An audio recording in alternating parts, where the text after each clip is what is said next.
How can pain benefit you and how to be yourself when you're in pain or despair? So this is the live talk today, a journey back to you. Together with me will be Shazmeen all the way from Kenya.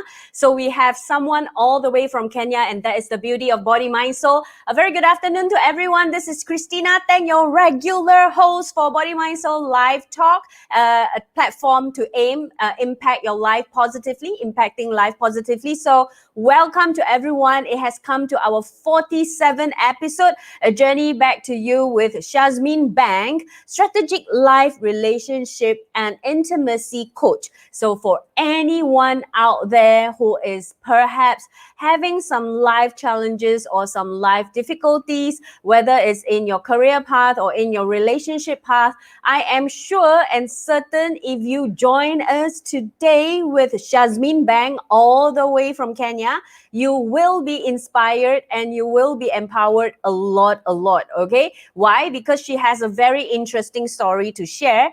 And secondly, she's really beautiful.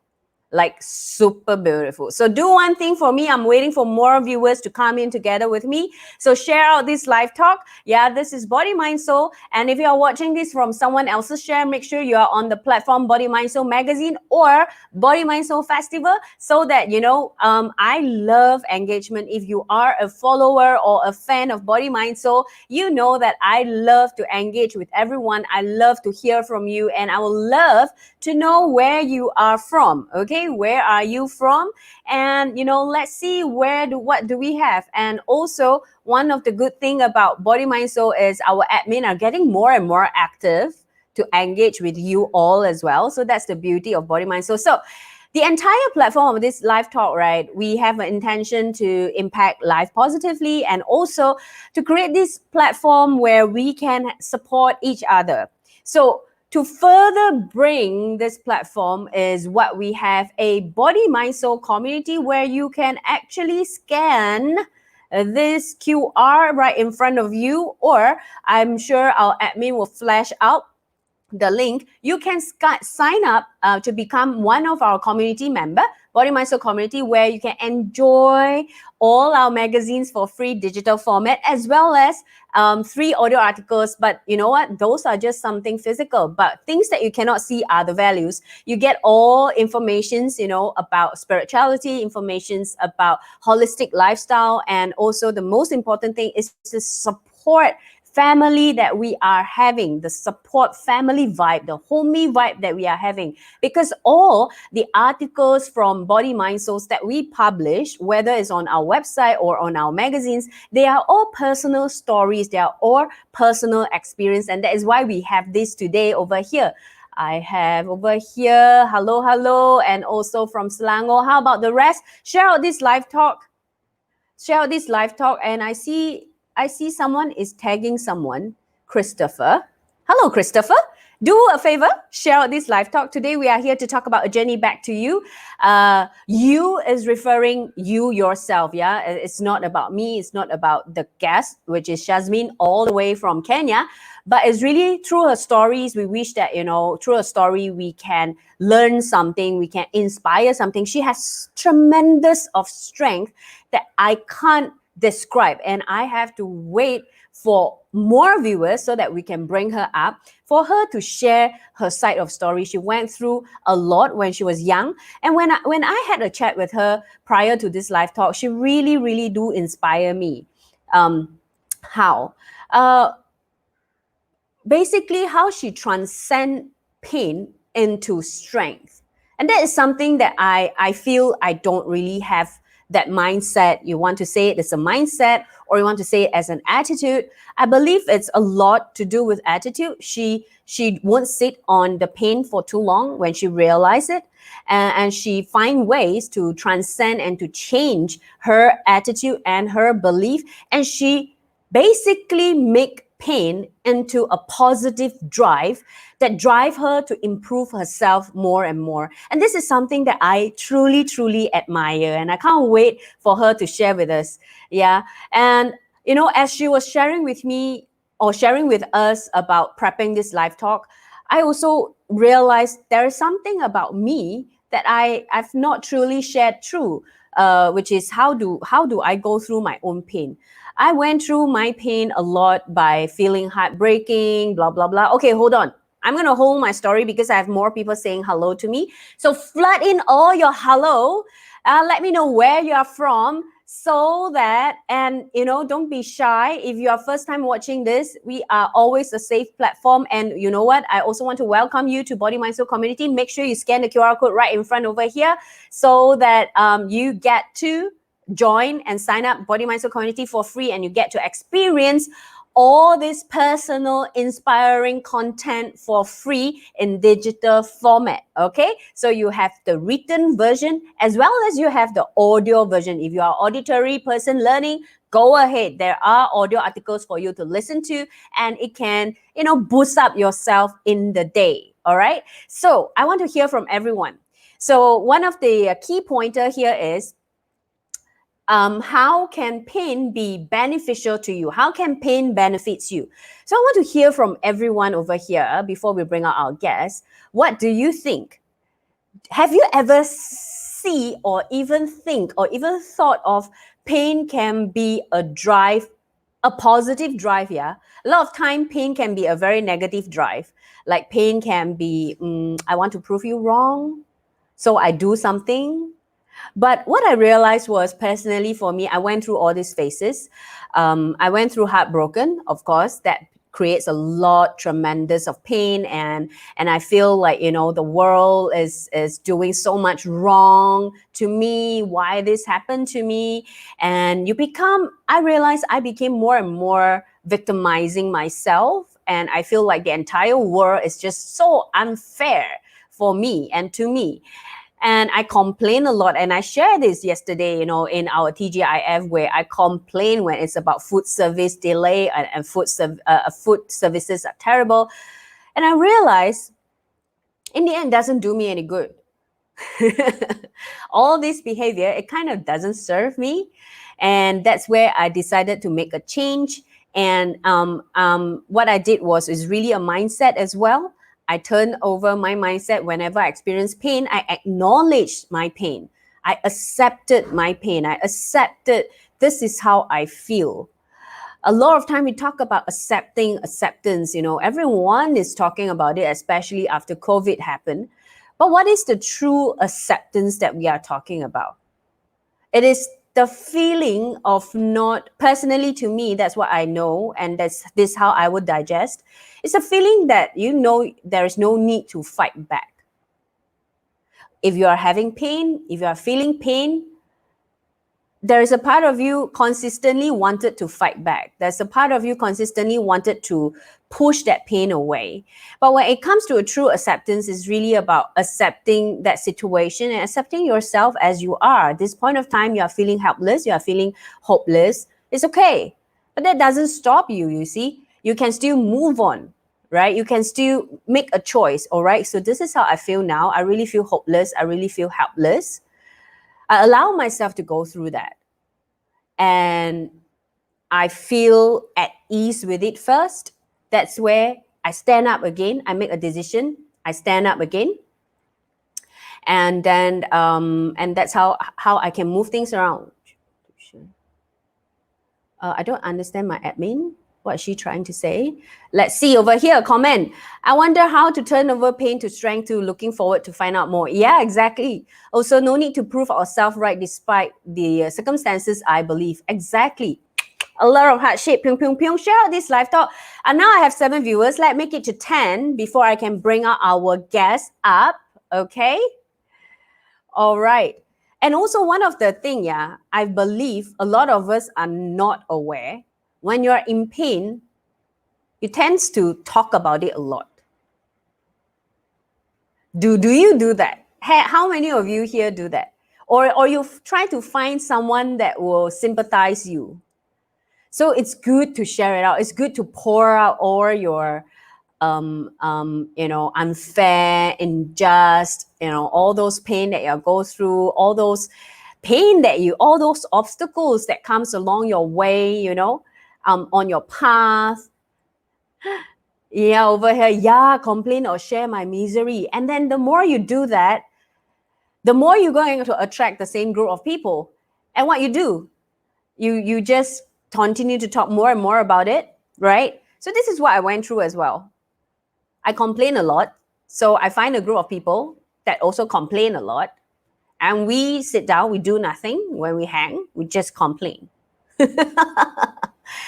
Really, like as I was doing the live talk yesterday, and as I was sharing about, complaining about food services, right? So it might not be like a huge pain. Pain has a lot of levels, correct? Pain has like very mild. It's just something that you don't like. It can be until a very deep pain that, something that hurts you a lot, that breaks your heart, or you lost someone, someone that you love, or you lost a job. You can say like how unfair, the company is treating you. And then you find that group of same people, we talk about energy, we talk about frequency. You will definitely find that vibes around you. That is why we talk about positive vibes. I'm not going to go in too much because I'm waiting for our guest to share more. She has a different look when it comes to positivity as well, which is very interesting. And I have over here, some people talk when they are in pain, but there are also those who kept the pain to themselves. Exactly. Ended up, don't want to complain, just find the solutions to be better, put more energy to solving it instead. Yes, exactly. So, when I was continuing like complaining, it really not helping me. And up to a point, I realized all I do is just complain, and I earned the title among my friends, I'm Complain Queen.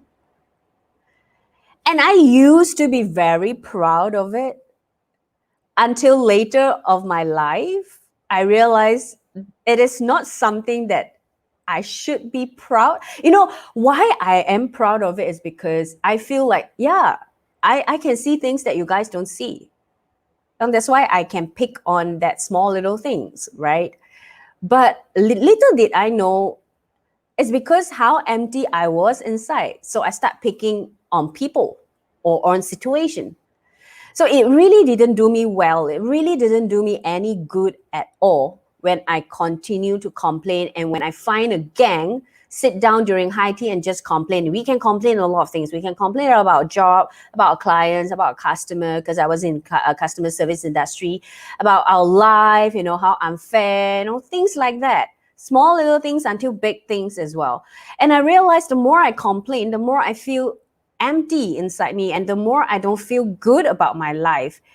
Because this is what you do every day. You only pick on the things that is not doing well. You don't even look at things that is okay or even good. You are just picking on things that you don't feel good about. And you are what you see. Really, you are what you see. Because that's how you see the world, and that's how the world is treating you. It's as simple as that, period. So that's when I decided, I want to do something. I want to do something different, because what you focus on, it amplified, because that's what you see. You are what you see. And if you see the world is unjust to you, that's all. The world is definitely unjust. The world is definitely unfair. If you feel the world is not loving you, or people are not loving you, honestly, that's how I see in the past. That's how I feel also. Really, people don't really love me, because that's the truth. That's the only truth that I see. So that's where I decided, I really need to make a change. I really need to do something. I really need to turn my sour, my pain, and my bitterness to something else. So that's when I start to seek for solution. So how many of you out there is resonating with what I share? I'm sure all of us might go through this similar in different pillar of our life, or in different category of our life. We will come to a point to realize that things or certain behavior or patterns that we've been doing might not truly serve us, you see.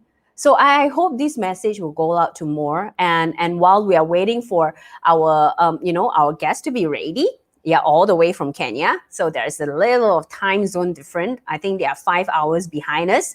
So before she come on board, so I'm just going to continue to talk a little bit more, and share with me how many of you realize these thoughts inside you that you have been doing something like that. You have been doing something like that. Yeah, let me know while we get our guests to just settle down a little bit, Let's see. Oh, yeah, haha, true, you are right. It amplified a lot when we keep complaining. Goodness, exactly. And that's where you attract. Because we are all, we talk about energy, we talk about vibration. Everything is frequency, right? We talk about positive vibes. How can you attract positive vibes when your daily routine, you are complaining and that's what you do? Celine over here, what have I missed? No, I was just sharing, Celine, today we have our guest speaker all the way from Kenya, a very pretty, beautiful lady who's at the back preparing herself. She is going to share a journey back to you, and her name is Jasmine from Kenya. She's a strategic life, relationship, and intimacy coach. I love her very, very much. And we are talking about how can pain be a benefit to you. So I was just sharing how I used to be complaining a lot, and I feel like the world is just unfair to me. And the more I complain, I attract a group of friends that love to complain. And the more we talk about it, the more I complain, the more I feel it's empty inside me. And that's where I realize it's not doing any good to me. So that's where I start to look for a solution to change myself. And this is exactly what we are going to dive in deeper with our guest, which is a life coach herself. Oh, nice. Pain is a gift. Yeah, Celine. So how do you see pain is a gift to you? Share with us, before I bring her up. Okay. So share with me how you feel. All right. Yeah. So share out this live talk, if you kind of like think someone is going through something similar and you feel this live talk might impact them positively, just tag them in the comment, tag the names in the comment. I will be quiet and I will not mention the name, don't worry. Let us just have fun. All right. It teaches us to be stronger. Yeah, correct. Exactly. Yeah. Okay. All right. And I think our guest is more or less ready. Okay, Celine over here, without pain, one would still be complacent. Okay, yes, look forward. Let's invite Shazmeen. Yes, let us just invite Shazmeen together. Let me just pull her out. Hello, I think, my dear, you are muted. Just make sure you unmute yourself. Let me see. I think this is better. Hello, Shazmeen. Hi, how are you? I'm good. How are you? All the way from Kenya. Perfect weather. It's raining. It's raining? Yeah, but it's nice. It's just nice and cool, and you can still walk around in a t-shirt. It's about to rain in KL as well. But it's warm. It has been raining like the entire week. So how are you? How's your day? I told everyone how beautiful you are. And it's true. Everyone, please just say hello to Shazmeen. I am your I mirror have a reflection. lot of hello over here. Hi, gorgeous Shazmeen with a lot of heart shape. Pew, pew, pew. Celine, hello, Shazmeen. From our Guardians of Mother Earth, good afternoon. Lau, hello, Shazmeen. Hi, okay.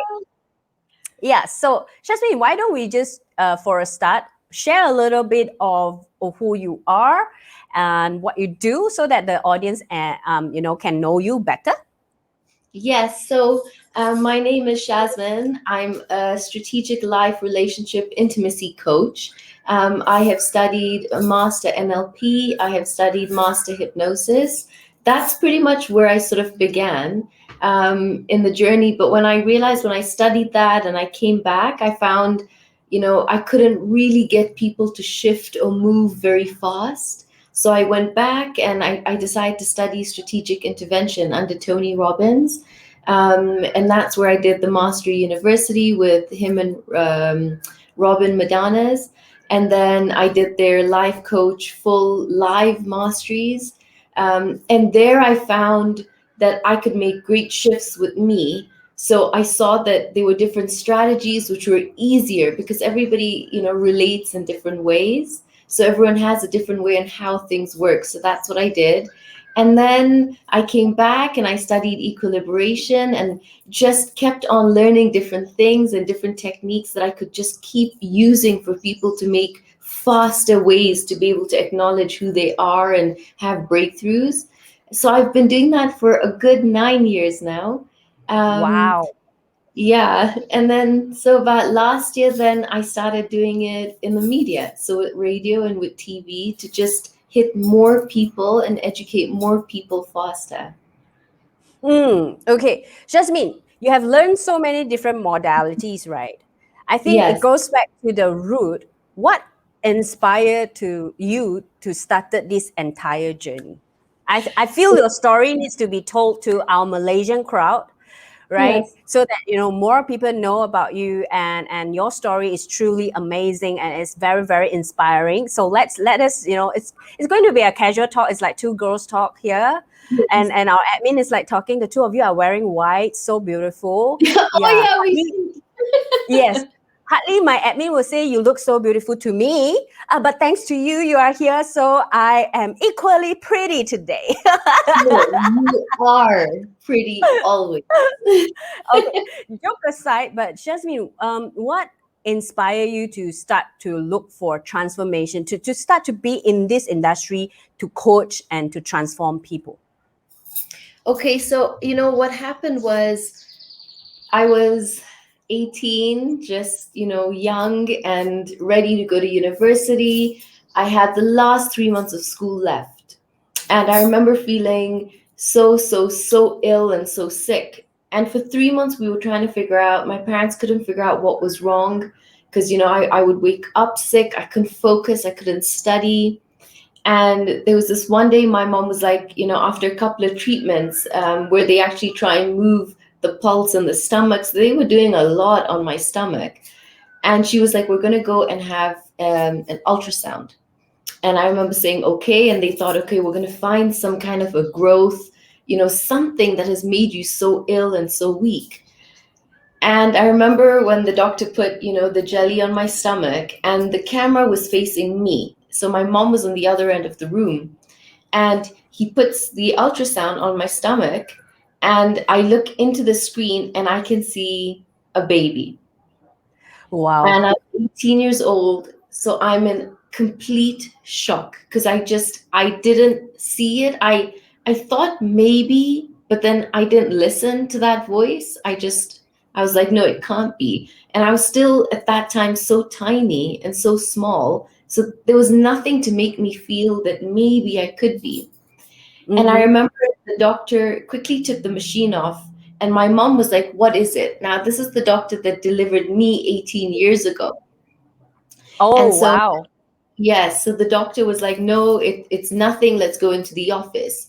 And he had the nurse take my mom out of the room so that I could just get ready. And in that moment, he whispered down to my ear and he says, listen, it has 10 fingers, it has 10 toes. Do not abort the baby. And he must have already been in his 60s. So, Wow. so it shocked me. It was amazing. And I remember going into the room and my mother was pushing him because he was a doctor that she knew very well. So she knew I I'm don't have sure. to wait for the results. You can tell me if something's wrong. And he told her, I'll have to wait for the results for this one, but you guys go home. And, when I was leaving the room, I remember, I don't even remember, honestly. I think it was such a haze. I was in such shock. I didn't I know think you're how. kind of like traumatized by the news. And I Right, believe that doctor who have delivered you really took you on like his own daughter as well, and his words must have impacted you to a certain extent of a decision after that, right? exactly. It was like he just channeled the right energy to speak to me. And Mm-hmm. I remember before we left the room, he caught my hand and my mom had already left and he goes, listen, it's going to be a very tough journey because being Indian, Nairobi's very small. Culturally, you don't shame the family. You do not do something like that. But he caught my hand and he said, don't abort the baby. And I said, okay. And, I walked out and I left. The drive home with my mom was complete silence. I don't remember looking out. I just remember thinking, when do I tell them? And my mom and I, that we never used to get along very well at that time. So I knew Mm-hmm. that this was going to be something that was going to be hard. And I remember Mm-hmm. as soon as I got home, at that time I had a secret phone with my boyfriend. And so I called him really quickly and I said, Mohammed, I'm pregnant. And he was driving and you could hear a screech. And he was already 11 years, 12 years older than me. So I'm 18. And he said, okay, do I come home? And I said, well, not now. I still have to tell them. So he was like, let me come home, we tell them together. So I said okay, because he was very far away and I was so scared. I just wanted someone there. And my mom and dad walk into the room, they have a plate of food and they sit down on the bed and I'm like, oh my God, they know. And my mom goes, we know you're pregnant. And I said, yes. And they, at that time, they were very calm. They were very, Mm-hmm. like, okay, do you know who the father is? I said, yes, I know who he is. They were like, who is he? I said, it's Muhammad. And they weren't so happy because they knew he was about 11, 12 years older. And I, Mm-hmm. I remember thinking, from the calmness of how that got to come out to how fast the anger escalated. So it suddenly became, we'll call him home immediately. So I officially dialed him and he was almost home anyway. So he walks into the house. We're sitting down on the sofa. You can see my mom is so upset. My dad's in shock. And, him and I got along so well. I was like his baby. And we're sitting down on the sofa and Muhammad walks in and you just feel this tension rise in the room. Like, Mm-hmm. now my parents are talking, they're shouting at him, they're telling him, do you know what you just did? And I turn around to say, but it's consensual. Like, I also did it. And you could see they just wanted me to be quiet. And so we sit down on the sofa, and for the next week it went back and forth with the next 4 days of family coming home, elders of the community coming home. I was like Wow. spectacle that everybody needed to see, that you got pregnant, like this doesn't happen, your parents are big in the community for service. It was so tough. And I remember my mom's brother's wife walk in on the fourth day. And I think now I was just mentally exhausted from not sleeping because I can hear everyone talking. The house was full of people. And everyone at this point was pushing me to abort the baby. So they were saying, abort the baby and just continue going to study. And I said, Mm-hmm. I'm not aborting the baby, even if Muhammad doesn't support me. I'm having this baby. And I remember feeling this instant connection to my son. Like immediately, I just knew this boy is he's chosen to come for a reason. And I knew this journey was going to be very different. I just didn't know where it was going to take me. And the punishment on the fifth day was, if you don't abort the baby, go get married. And I said, okay, Mm. I'll get married. And my parents didn't think. I found out I'm pregnant on a Tuesday, and the next week, Tuesday, I'm getting in a car and I'm leaving to get married. And I remember I was leaving my room. I packed up. I've not digested, I'm pregnant. I've not digested the concept of I'm getting married. What does that mean? All I knew also at that point was I couldn't wait to leave home because it was so hard to Too be too crowded, too many people, too right. much voices. Too much. 24 hours, I believe. Yes. And Mm. I remember looking around my room and it was pink and I'm looking at all my teddy bears and I'm like, am ever coming back? Like, this is it.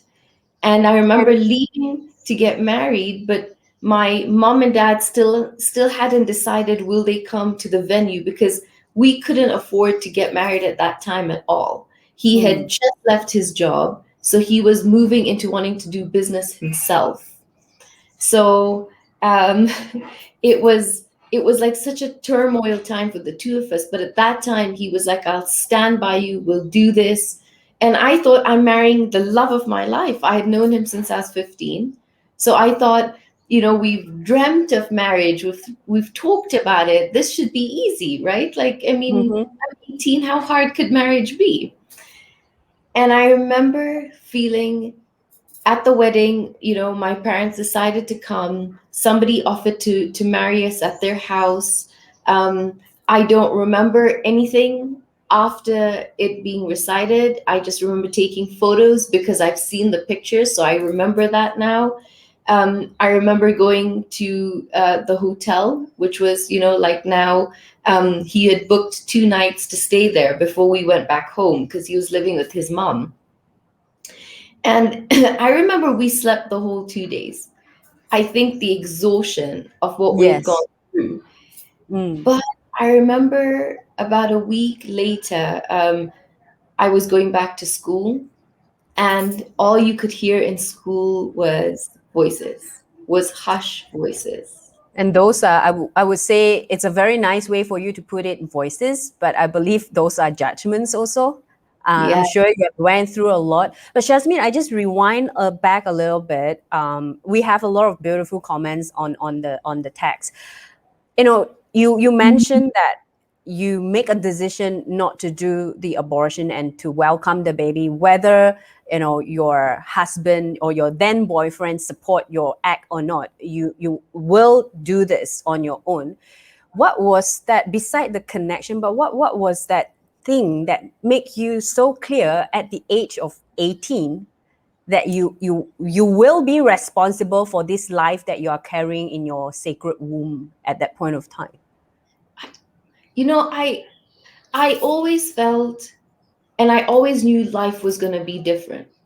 I Mm. always knew I never fit into the school system. I never fit into how my friends were. I was always the one reading. I was the one at like 13 that read Brandon Bay's The Journey, and would try on my mom's friends, to release their emotions, and my mom would look at me like, what are you doing? But I was always so hungry for that line of work. Mm-hmm. I had a certainty inside me you couldn't shake, and I know it till today. I know that Mm-hmm. there was no point that I thought, should I or shouldn't I? It was an absolute certainty inside me. If ever there's a voice that talks and guides you and you listen, that was a voice I trusted with my heart and soul inside of me. You know what? There are a lot of comments. I'm just going to pull it. Some of the things you have went through it. What was the catalyst that prompt you make that shift, which is the shift of transformation, transformating, people. And I believe you are sharing it. We are only halfway through the stories. Yeah, Celine. I wonder how would your mom react? And yeah, she reacted already. Such a responsible gentleman. Point, point, point. I believe that referring to your then boyfriend. Too much noises. I'm amazed at your inner strength at such a tender age, and you have such clarity on the direction that you wanted to take. And Celine is agreed, instinctively connected, and she listened, very courageous, and applaud your decisions. And I love Brenda Bay's work. Okay, I'm going to find out later. I don't really know what is that. I was like, what is that? But you know what, Shazmeen? So for that 2 days, the two of you slept through and you went back to school. A JT over here, an inner calling, and you heard so much noises, so much voices. What did you do? I remember it was now time to sit the exam. And so, they fill the room with about 70 of you from all three classes. All streams come in one room to do the exams now. I remember I had hardly studied, because now it was like, now I had a chance to be pregnant. So now I could throw up. Now I could sleep. I wasn't feeling ashamed like I did during the week where I would throw up, but I learned how to do it so quietly so that nobody would hear, or I was trying not to keep reminding everyone I'm pregnant. And I remember sitting or walking. I was the last person. So Muhammad dropped me to school, and I was the last person. So if the exam was at 12, I walked in at 11:55. And the silence of that room, and everybody turning to look at each other, the laughter, the smirks, the Mm-hmm. all of that. And I remember just walking straight and finding my desk and sitting down to do the exam. And I remember at that time also, I put my hand on my stomach and I was like, it's you and me. Like, we got this. It's us. We're okay. And then we finished the exams. It took me about a month off that. And I remember at some point, walking into the library, and it was written on the library walls, excuse my language, Shazmeen is a whore. And that was Wow. in the bathrooms. People had painted and written it in marker. Shazmin's pregnant with a picture of my stomach. So it was everywhere. And I would go in, do the exams. Muhammad would be waiting for me literally outside so that when I walk out, I don't have to talk or face anybody. And because I knew I made this decision, I walked around with a certainty that would confuse everybody.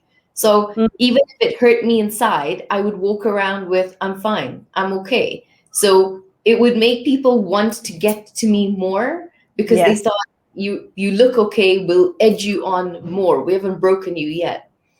And so that was like getting through school, and now all my friends have gone to university. And I still remember not feeling sad that I didn't do university. Somehow I knew I wouldn't. I just didn't.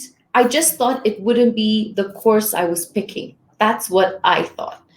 Mm. And so we spend the next 2-3 months, and I've now become a daughter-in-law. I'm living with a mother-in-law. She was much older. She was already in her 70s. My husband had two sister-in-laws that at that time, because they're 20 years older than him, took me in like a daughter, and would really sort of be there and help me. So that helped me a lot at that time. But somehow the relationship between Mo and I wasn't working.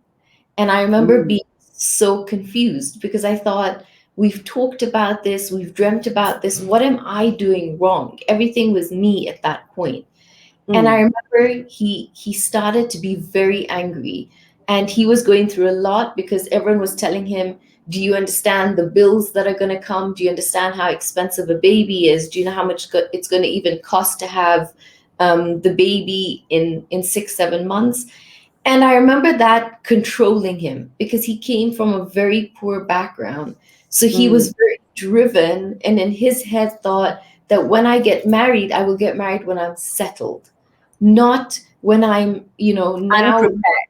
right, and not able to go into business now, because now I'll scavenge. What can I do? What deals can I just suddenly take on to make a little money? Because when we got married, we only had $400, and we spent already 50 of it on shopping because the house had never been stocked. There was nothing to eat. We had to buy certain things. And I remember he changed completely. I still knew he was the person I loved, but it started with anger. He'd come back from work and I'd ask him what's wrong, and he'd be bitter and he'd be angry, and somehow that anger would start coming out on me. So it was very verbal at that time, and now I can't go back home because I have to prove to Yes. the whole world that this decision And everyone you is are all right. doubting, I And you am are all fine, right. beyond okay. Like, I know what I'm doing. And I remember, my parents were going to leave for South Africa in about a year. And so, going through the pregnancy, I'd keep going back home. But you could tell that I didn't fit in anymore. Everyone was Mm. so angry. Everybody was so upset. My dad had calmed down, but, it was the first time in my life on my wedding, I saw him cry and I saw him shake as he cried because I Mm. knew that for a parent, that's not how we wanted to let you go. This wasn't Mm. our dream for you. Mm. Um, And I remember after that, my dad was very much my support, very much on my side. But now comes to delivering the baby, Muhammad and I, well, I wouldn't even say we were arguing or fighting, because I would be the one always keeping quiet, very submissive, not understanding why we're fighting, you know. But I had to show the whole world we're okay, we're fine. The baby comes. It still wasn't so accepted at home. So in our tradition, normally you go home for 40 days and you stay home with your mom. I went home for about a week, and it just wouldn't work. I was doing everything myself.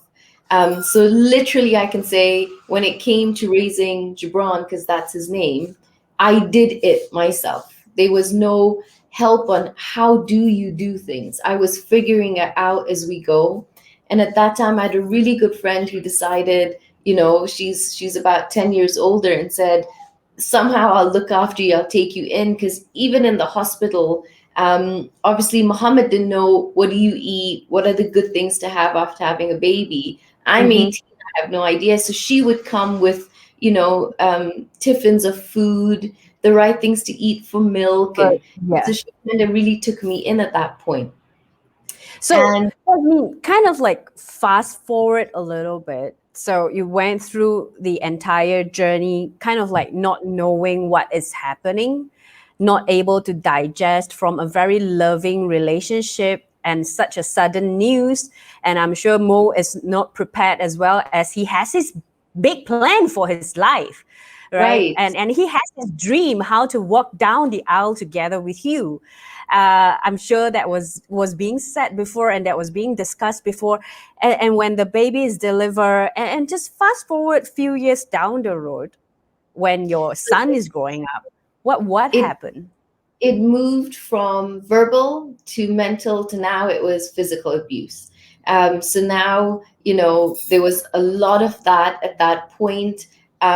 I, at that point, was also learning to argue back, to fight back, to find my voice in the arguments. But I was Mm-hmm. very much, what have I done? What am I not doing? I was very much in that space. What And have I I remember, done wrong? What have I what do I done keep doing wrong? wrong? Yeah. Yeah, why can't I get my marriage right? And I Mm. remember there was a day that we had had a huge fight, and I was sitting on the bed and I was just crying and I was sobbing. And all of this was inside because I couldn't talk to anybody except this one friend. Mm. And I remember my son walked into the room, and he was 4 years old. And, he put his hands on my face and he was like, Mama, why are you crying again? And I remember Wow. thinking, I can't do this. Like, I can't do this anymore. And I'd been thinking for a long time, how do I leave? But where do I go?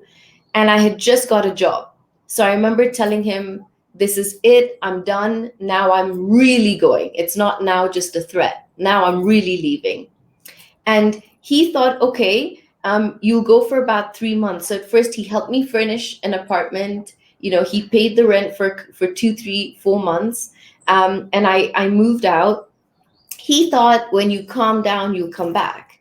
I Mm. knew I'm not coming back, not to this environment, not to life being this way. And now began the next 2 years of us completely apart. He wouldn't give me a divorce. It was back and forth. He wanted to take Gibran, which would have been like a punishment, thinking I'll go back. I went and got a lawyer to fight him. One I couldn't even afford until today, never charged me. And she's a really, really big lawyer here. So when he even saw that she was my lawyer, I remember he was like shaking. And she helped me get my son. She helped me get a bit of finance for him that he had to do for our son. And then I remember at some point he was like, okay, if I can't take Gibran and win there, I'll stop the finance. So he was like, I'm not paying for anything anymore. And I said, okay, I can't afford for Gibran to go to school, so he just won't go to school then. And I'm on a salary of $400 a month. I'll make it work however I can. And I think at that point, the lawyer now got him to understand that you have to pay for your son. It's not paying for her. And so for the next 2 years, we were back and forth. It was bitter. I left. I was very bitter. I was angry. Now my parents knew. It was kind of like the whole world saying, we knew it. We told you this wouldn't last. This wouldn't work. We were right. We win. And I remember thinking I didn't care. I didn't care what anyone had to say. Nobody was living my life when I was going through that. And so suddenly, after 2 years, I remember feeling I can't do this for the rest of my life. I can't Mm. fight him. I can't be bitter. I'm only 24. This can't Wow. be it. And I remember seeing a book. I was in a textbook center, and there was a Mhm. book, and it was Tony Robbins' Unlimited Power. And I remember sort of picking it up, and it was so fat and so intimidating. And I remember just, how you pick a book and you open a couple of pages, and if it speaks to you, you buy it. And I did Yes. that. I opened a couple of pages, and at the end of the book, it was showing that he does all these seminars. And I remember telling Mohammed, you look after Gibran.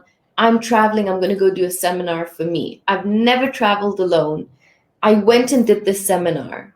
I remember crying and finding forgiveness. I Shazmeen, I yeah, just hold you here a little bit. So, prior to you flip that book, by flipping that book is where you decided you need to find a solutions for your life, for yourself. But yes. what was the trigger point that you say, this is it? I have enough of pain in my life, or I have enough of struggle in my life, and this shouldn't be my life. I should do something different. What was that shift inside your thought? For the It was past 5, 6 years, you have been living like that. right. And suddenly, because the 5, 6 years was quiet, now Mm, everybody wanted to know what happened. So now I was mm, talking about it to people. I tell them this is what I went through, this is why we separated. But at mm, some point I realized I was so done with the story, because people were there, they listen to your story, and then they move on because everyone was curious. But I was still left with figuring out life completely on my own with my son. My parents didn't live here, so I was really doing it all on my own. And I mm, remember at that point thinking, I felt sick inside. I felt toxic. I felt, all I had was a story that just had pity, or just had people mm, saying, oh my God, we can't believe you went through that. You're so strong. But I felt there has to be more to life for me. It can't be the job I have. It can't be this, to struggle forever. And that was when I was like, I was open to what change could come. I don't know where to look for it. This kind of help doesn't exist here. I had tried therapy and counseling. I discussed more of my problem in the therapy. Every time I went, I was just talking about what kept happening. I wasn't moving, I wasn't feeling better. And so I go for this seminar with Tony Robbins. And I remember there was a meditation that he made or took everyone through a process. And I mhm, remember crying. But the thing was, I remember seeing where Mo was. I remember understanding the other shoe, understanding what he went, without judgment of my head, but feeling from my heart. mm, That no matter how much I went through physical, emotional, mental, verbal abuse, somehow I could see the true him, the pure him. So I remember I come back, and I remember telling him, after about 2, 3 months, I started to read the books, and started to really do the works. If the book said do this, I was doing it. And I mm, remember one day he comes to drop my son. And instead of dropping my son outside and letting my son come to the gate, to the door, he stood at the door, and I opened the door, and he was like, hi. And I remember thinking, hi. And he was like, do you want to go for dinner? I mean, this is after 2 years of fighting each other. And I remember I was so hungry, and yes, I'd love to go for dinner. And I remember my son was excited, and that was the beginning of us now starting to talk again. So dinner after dinner, he'd come by the office a couple of times, would do lunches. He brought me roses every time, he showed up. And I remember at that point thinking, I'm also done with my job. I want to study this more, because there were so many times I would cry at night and I would think there've got to be other people around the world hurting. But, do they know life is possible? Do they know things can change? Things can change for me somehow, then I can change things for other people. And I quit my job, and that's when, now I would travel to go and study, like, London and Australia and Dubai and, America. And I was traveling to learn all of this. And at that point, I remember him and I started to move past discussing the past, because there were so many questions that we both needed to answer. And we had reached a point where now we're seeing each other all the time. And he was like, could we move back in? And I said, no. I said, we need to date for a year more, but we need to get divorced first. And Wow. I remember him thinking, okay, but if we get divorced, then I lose you for good. And I was like, I promised you, you won't. But I need to know your change is real. And I need to know that with no attachments to the two of us, that you're not doing it because I can come back easily at some point. I want to know you'll fight for the relationship now, knowing that I could never come back. And we got divorced, and he was crying, and the priest was signing, the divorce papers. And I'm telling him, I don't know why you're crying, because I thought we're going on a date tomorrow. The priest is confused. The witness is looking at the two of us like, what is wrong with the two of you? And then fast forward to, we date for a year. And after dating for this year, I started practicing. So everything I was learning now, I said, I'll implement on me. If I can make it work with me, if I can make it work with Mohammed, then I can really coach people. Then I can own what I'm doing, and it can help other people. So for the Jasmine, next please stop here a little bit. Yes. The part where you decided, the divorce must be it. Will it? I mean, to look at it in a way from my point of view as someone, outsider, it's kind of like a personal ritual inside you that you wanted, to really start off fresh Yeah. of what you have gone through, what you have learned, and what you have been practicing through the book, all the things that TR have said, and you are doing it, and also you can I summarize in a way that you are finding ways so that when you coach someone else, there is always a better way to live our life. There is always a way to be who we are, and there's always a way to just be ourselves and be happy with whatever that we are going through. Can I sum it in that way for Yes, you? definitely. I think the biggest lesson I learned during that period was, when I say the power of forgiveness, I wish that my words were stronger, because I felt when I really forgave everything that happened. Many people think that after you've been physically abused for 5 years, you never go back. That's a situation that breaks you. I never felt broken. I felt lost. I felt confused. I couldn't understand why things were happening the way they were. But I was very clear that I wasn't broken. I was very clear that this journey was bigger. It meant something, that this is going to be a huge foundation in my life that I don't even know what it would be for later on. But I knew that in forgiving, really forgiving and proving that I did forgive, because after a year, we end up getting married again, after dating and now finally experiencing what was dating like. I'm seeing my son relax and not feel he needs to choose between two sides. That forgiveness set me free, I feel, first. Because when he saw that he could trust the environment around me, which was, she's never going to throw it back. I had the upper hand, I had leverage, I had ammunition. He came back to me submissive of, what have I done? Like, what have I done to you? And I knew I didn't want that. I didn't Am together I okay? with me throwing this card at you. And so when we decided to move back in together, it was, we're moving back in, and we didn't tell anyone this time except my dad. We didn't tell friends, we didn't tell, there was just no announcement of it, because we realized very quickly the noise of culture and society that can change your opinion or guide you, Mm. that confuses you. Because I experienced that. I experienced when he would do something and I said it to somebody, someone would say, do this. Somebody else would say, do this. I Yeah. lost trusting me.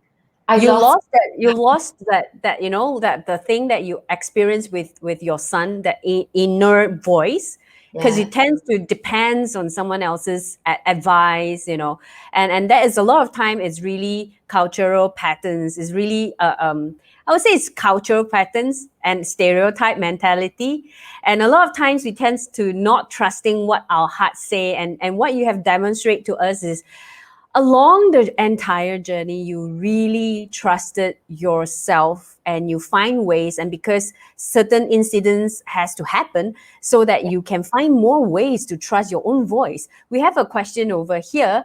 How does it feels like when we truly forgive? You know, sometimes we say we forgive, matter of fact we haven't forgive truly. So Shazmeen, from your situation and your personal experience, what is a forgiving or forgiveness, like true forgiveness to you?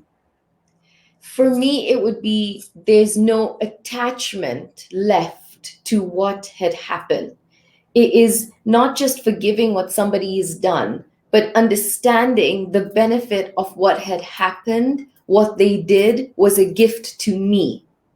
And now it's, how do I interpretate this gift?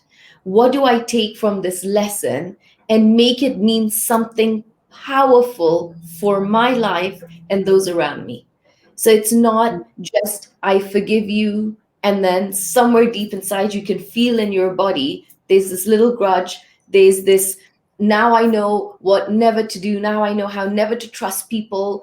It's not forgiveness with a filter. It is Mm, forgiveness with such openness to what someone did. You know, like they say, well, you cannot be kind to people that are kind. That is not kindness. Kindness to people who are not kind to you, that is a practice of kindness. So it was the same way of forgiving what people would have said never to forgive, never to forget, then, if you forgive. But it was for me knowing that if I want to live the rest of my life with him now, there's no way it can work if something's shackling me, if I'm mm, holding myself back, because he's willing to let it go. He's showing he can be who he had always said he would be. So now it would be all coming down to me. What do I want to create for my life will depend on how much I can forgive to move on. So I'm not going to let forgiveness weigh me back. I'm not going to let forgiveness mean I have an upper hand, because I don't. Otherwise, I'm not forgiving. Forgiveness for me is full submission to a situation, knowing it was meant for you, even if you couldn't understand what the meaning was in the moment. and I That's what believe, this yeah, is. and I believe after that forgiveness, it kind of leads to compassion. Yeah. Would you agree to it? Like, if it's a true forgive, yeah. You can actually do, because you have no weight inside. So it's compassion, it's freedom. You feel a different kind of elevation inside, spiritually, not religiously, but spiritually, like awakening of your soul. And Mm, it's still stirring, and you might not understand it then, but I understand it now, because it was a freedom of everything is possible, but it was a freedom in understanding how no one can now tell me, so sorry about what you went through. Now it is, how can this inspire you? It's not about pity, because if there's any pity in the story, then I've lost the story. I've lost what I went through. There's no more inspiration to give.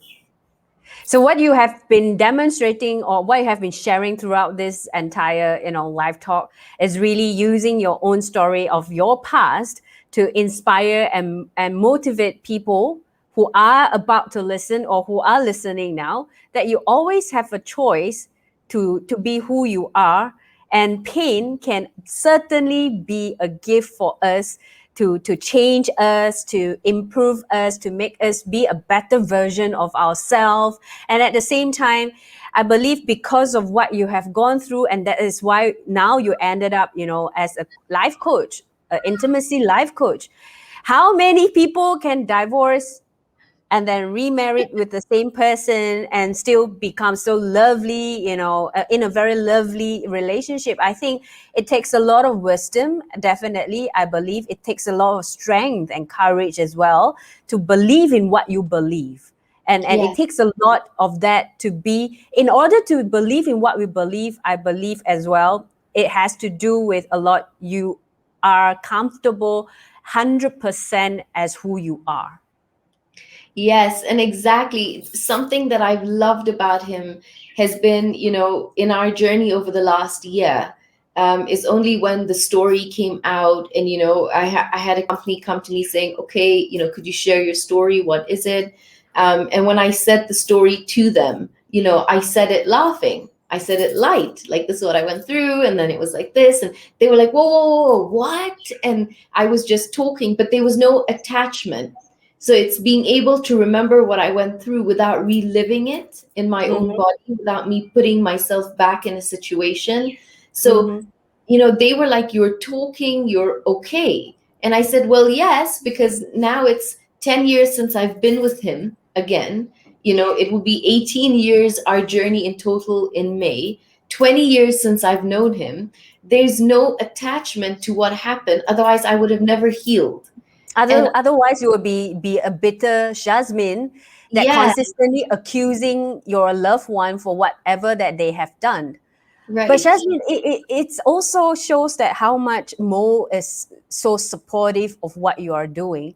In order Yeah, for him, to say yes, for you to share this side of the story, from your perspective, of course, from your angle. At the same time, for him to be that supportive to you. And I just want to thank Mo for supporting you of doing what you are doing, so that we can inspire, really inspire more and change more people together collectively. You know what, Mo, this is for you. Thank you very much. and I think the beautiful thing has been, he has been so vulnerable with the physical violence, and he has spoken about it even on TV, because people were hungry for the story. People were hungry. How do you get back? It's not that you just separated. There was physical violence. People don't go back to a situation like that. So many wanted to know from him what caused it.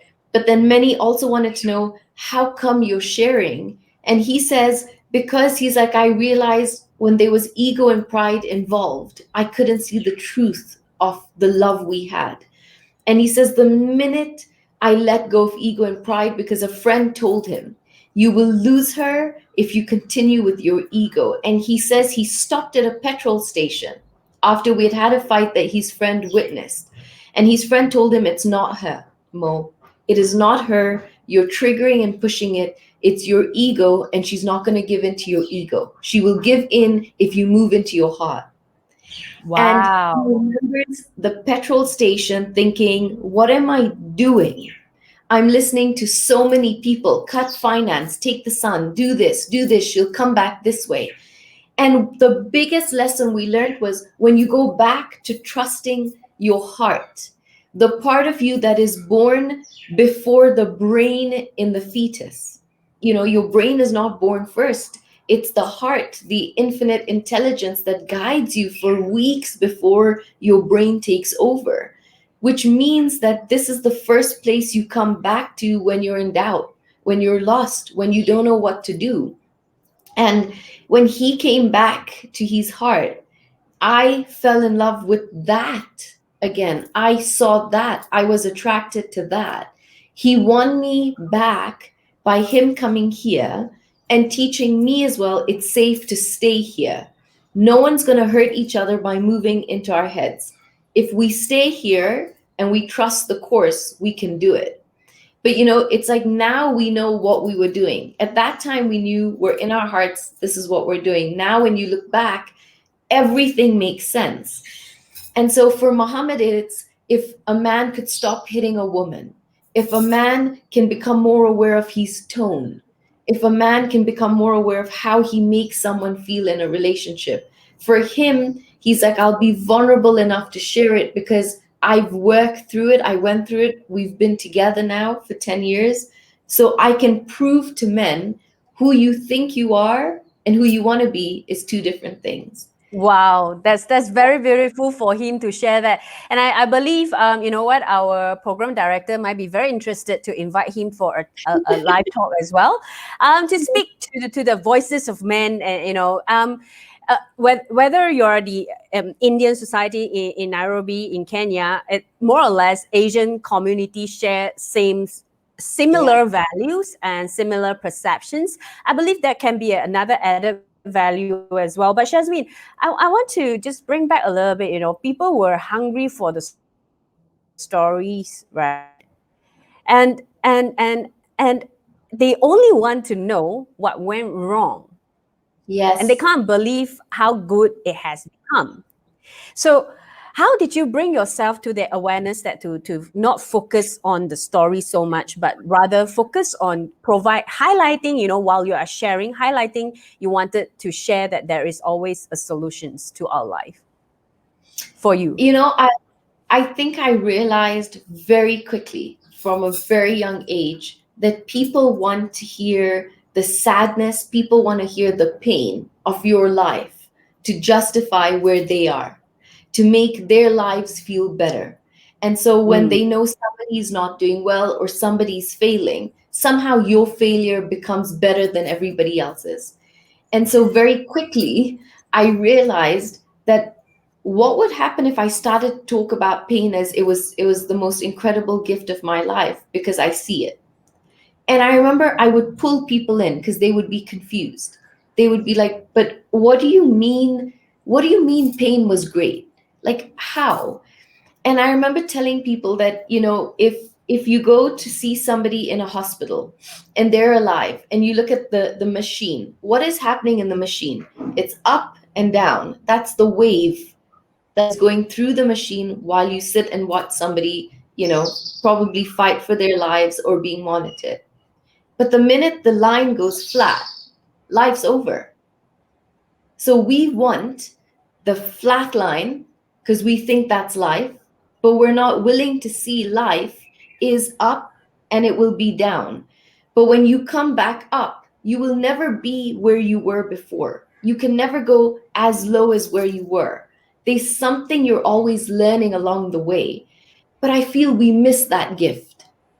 There is something we always win along the way. Yes. But it's if you stop to question the correct way, if you ask the right questions around the pain. So not why did this happen to me? Why always me? You'll never have the right answer.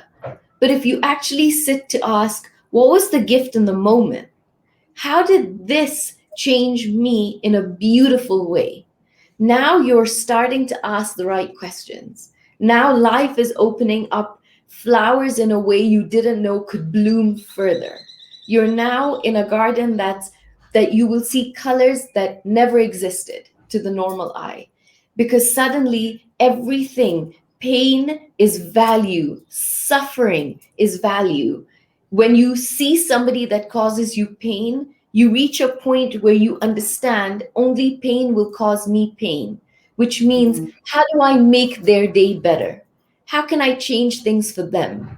So many people I see will have a hard time with coworkers or family around them and say they're always doing this to me. So as much as I feel always have beautiful boundaries in your life where not everyone gets to come inside, it's also that when pain comes and drops itself on your lap, It's for you to reflect how you should change the moment for somebody else. Oh, this is so beautifully said from such a beautiful face that I'm watching. I'm like, suddenly I just submerged into it and mesmerized by the entire conversation. And you know what? There's always this line that I love together with my program director. She always say, life is so beautiful. I said, yes, life is so beautiful, but not everyone understand the way you understood it. And you know, Shazmeen, you have once again shared with me as well as the entire audience and all those Body Mind Soul followers on Facebook Live that life is truly beautiful. It has its ups and downs, and you know, life is dead when the line is flat, and we should, and not we should, we can always choose to appreciate the ups as well as the down.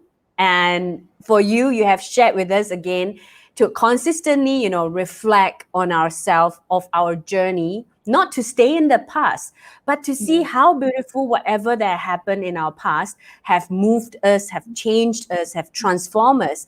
And with that, and with your story, you know, you really use your story to inspire more people, and to coach more people, because it becomes whatever that you have experienced, it becomes your credibility, And right? I, you And know, for coaching, I was so clear that I have to walk the talk.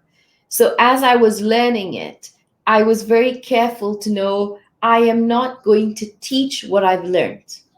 I want the confidence myself, because at that time, you know, when you're 28, you're 29, and you're coaching people in their 40s, you know, all of them were always asking, what are your credibilities? I've, you know, if I show, let me show you something. I've got this box. If I show you quickly down there, that's all the certifications. I took them off the wall because I said I wasn't going to keep allowing where I was practicing my certification to keep justifying to people I can do it. I can, I have. So if you trust me, we'll do the process. Because I also went through a phase where you're coaching people in their 40s, you're still in your 20s, they're thinking, what do you know? How do mm, you help me? Do you have identification? Are you even legal of age to, you know, to do this? And I remember something for me was to take down all the certification and to be like, I'm going to own my talk by being more confident in me, that this is my journey, that the help I want to have, anything I've learned is something I've absorbed. But what I will teach will come out from my heart because I've walked it, I've talked it, I've practiced it. But, you know, I realized that so many people, you feel that the happiness or the happy times in your life are the greatest times. Those are the times we always want to remember, and we should. But we forget that what gives you the strength to go through your happiness before the next dip life will give you in some shape and form, it is only from stopping for a moment to see, okay, here is pain, here's suffering, here's confusion in life. I need to take the gift and hold on to it and learn it, because while life is happy right now, I'm okay. But when life dips again, it already gave me the gift for the dip. But we yes. don't realize that. Mm. We keep going through dips and we feel pain and we feel suffering, but we keep forgetting every time you come back on top, you still get a gift back that will take you through the next dip. And so somehow in life you end up moving. If you sit and you write, what are some of the greatest gifts I have learned through not choosing to suffer, but through choosing to understand what the pain was? What was the message for me in that moment? And then, was it a message just for me? How do I take what I learned? And even if I don't share it with the whole world, who are the closest people around me that could use this? Because I feel it's a ripple effect. If you help or give that advice to one person, it might change your mood for the family dynamic you're in, which has now shifted that, and somebody else will change it at work, who will go and change it in their homes. It's a whole ripple effect of kindness, of learning, of openness to the And that possibility of and life. And I can't agree with you more, Jasmine, because that is exactly what Body Mind Soul believe in. And that's why, we have our content or our content, be it whether it's live talk or our articles, is really we are looking for that personal stories that has transformed that person, and for them to share it to through our platform like today. Without your stories, we will not have people coming in and sharing with us things like, you are so wise, Jasmine. Beautiful journey, Jasmine. Thank you for sharing. And thank you, Jasmine. And we have a question here. What is the one thing or advice that you feel is most effective to get someone out of pain for a start? The most beautiful thing I would tell you straight away is to step out of you. Where we live life feeling everything is about me, so we live in consistent ego that things should not happen to me, only good should come to me. But the Yeah. minute you realize that the pain might not be for you now, your pain might be a lesson for somebody later. Your pain is for you to become stronger so that when you meet someone down the road that needs your lesson, that you could have only got by you going through the pain, that it's not for you. It might be for you to learn it so that you gift the lesson to somebody else. That's how I like to look at pain. Because I feel when you make pain your friend, when you sort of say, okay, all right, instead of us fighting each other, come, come, come, come. Let's embrace. Let me understand that life will be full of it. But what if we do it together? What if you become my friend? And what if I choose to listen to you? How about we strike that deal? As opposed to how we live life of how do I avoid it? How do I not feel it? But then you move into a space of where life's all about just you. Because now you're so concerned about me, what hurts me, what happens to me, what do people do to me, someone said this to me, someone should have never behaved that way with me. You're no longer in a space where you have an energy that will diffuse the pain to come to you in a slow way because you've opened your energy to it. So it's not coming to hurt ego, it's coming slowly to teach you a lesson because you're open to the lesson. The biggest thing for me that has been a winner has been to journal. Even if you don't have anything to say at the end of the day, would be to start with, I have nothing to say, and you will be shocked 2 pages later how much you have to say. That is always the case for Yes, people who love journaling. They always start with, nothing big happened, but yes, this is how I feel. exactly. Yeah, and that's how beautiful that you can reflect your day through a journaling. And I hope that answered that question. I love the fact, I love the part where you say how you step out of it and you look at it. You might not understand fully what you're going through, but inside deep in you, Jasmine, you believe that pain is a gift, not just for myself, but it's also for people around me that I might come across with in future. And that is really, really beautifully said. An absolute splendid answer. Move out of you with heart shape. Thank you. And Yeah. Jasmine, we are almost coming to the end of the talk. I know the two of us wouldn't want it to end this, but we need to end this, and so that we can welcome you again the next round. So Yes. that one last takeaway, really that one last takeaway for our topic today, a journey back to you. What would be that one last take for you to share with our audience? This is what I would tell you. I would tell you that when we live life, we have two ways to live it. We can live it either by being in your head. If you're in your head, you're dead. Or you can live life and question it from the purest space of your heart. The ECG machine, showed that the brain has its own brain waves and the heart has its own frequency and brain waves. And sometimes when we're so lost with decisions or pain or what we're going through in life, that when you are trying to think of it from your mind, you will never have the right answer.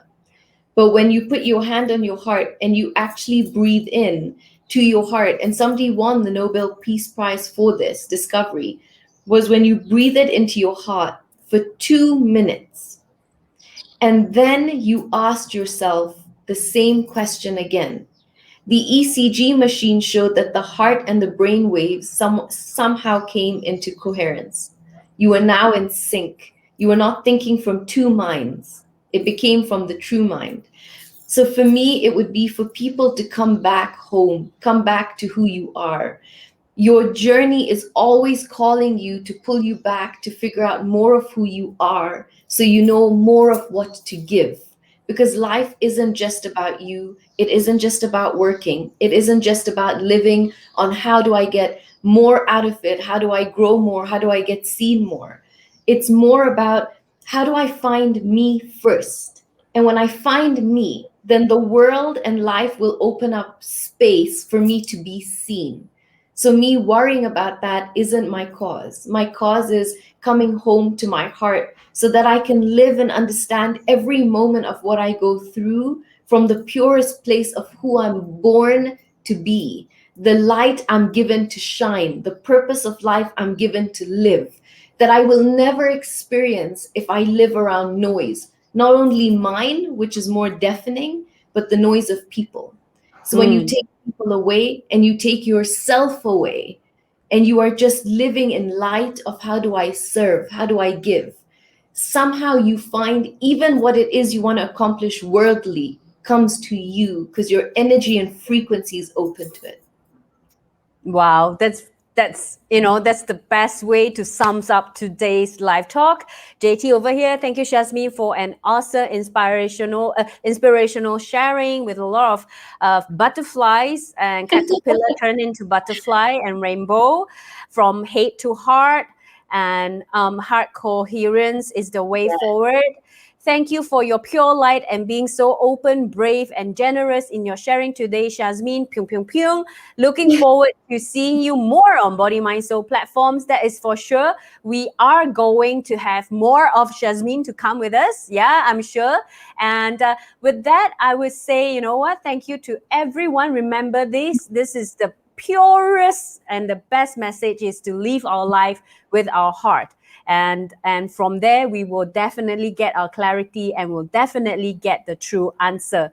And thank you, Shazmeen, today for spending your time with us.